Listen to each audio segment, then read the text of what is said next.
America और Iran के बीच जंग खत्म करने पर बात बनते बनते रह जा रही है। ट्रंप एक दिन कहते हैं कि डील लगभग फाइनल है और फिर दूसरे दिन हमले की धमकी दे देते हैं। मीटिंग की डेट फिक्स की जाती है और फिर सारी तैयारी फुस हो जाती है। किसी न किसी शर्त पर बात बिगड़ जाती है।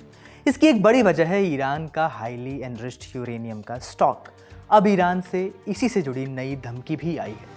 ईरान की संसद की राष्ट्रीय सुरक्षा और विदेश नीति समिति के प्रवक्ता हैं इब्राहिम रेज़ाई। 12 मई को रेज़ाई ने कहा कि अगर ईरान पर फिर हमला हुआ तो देश यूरेनियम को 90% तक शुद्ध करने का फैसला कर सकता है, एनरिच कर सकता है। 90% शुद्धता वाले यूरेनियम को परमाणु हथियार बनाने लायक यानी वेपन ग्रेड माना जाता है। रेज़ाई ने एक्स पर लिखा, अगर ईरान पर दोबारा हमला होता है तो हमारे विकल्पों में 90% तक यूरेनियम संवर्धन भी शामिल हो सकता है। संसद इस पर विचार करेगी।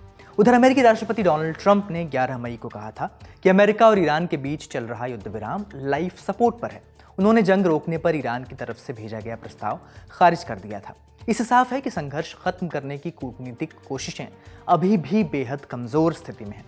पिछले जून में ट्रंप ने दावा किया था कि 12 दिन चले युद्ध के दौरान अमेरिका और इजरायल के हमलों में ईरान की न्यूक्लियर फैसिलिटीज पूरी तरह तबाह हो चुकी हैं, नेस्तनाबूद हो चुकी हैं। उनका कहना था कि इससे ईरान की यूरेनियम संवर्धन, यूरेनियम एनरिचमेंट की जो क्षमता है वो बुरी तरह प्रभावित हुई है।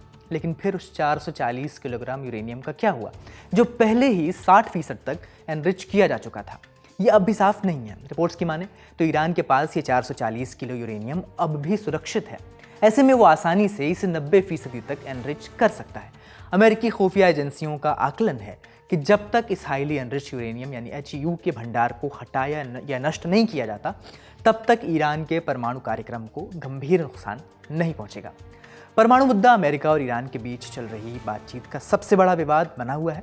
तेहरान चाहता है कि परमाणु मुद्दों पर बाद में चर्चा हो, जबकि वॉशिंगटन की मांग है कि ईरान अपने हाईली एनरिच्ड यूरेनियम का भंडार देश से बाहर भेज दे। ट्रंप चाहते हैं कि ईरान ये भंडार अमेरिका में शिफ्ट कर दे। साथ ही घरेलू स्तर पर यूरेनियम एनरिचमेंट को 20 साल तक के लिए रोकने की मांग है। वहीं ईरान का कहना है कि 20 साल बहुत ही लंबा समय है, इसे कम किया जाना चाहिए। साथ ही वो सारा का सारा यूरेनियम बाहर नहीं भेजना चाहता। वो चाहता है कि कुछ हिस्सा बाहर भेज दिया जाए और बाकी यूरेनियम डाइल्यूट कर दिया जाए, यानी उसकी क्षमता कम कर दी जाए। इसके अलावा ईरान ने अपने परमाणु ठिकानों को नष्ट करने से साफ इनकार कर दिया है। ऐसे में अब ईरान की नई धमकी का पीस टॉक्स पर नकारात्मक असर भी पड़ सकता है। फिलहाल इस खबर में इतना ही। इसके लिए जानकारी उठाई थी हमारी साथी निकिता ने। कैमरे के पीछे राहुल। देखते रहिए ललन टॉक। शुक्रिया।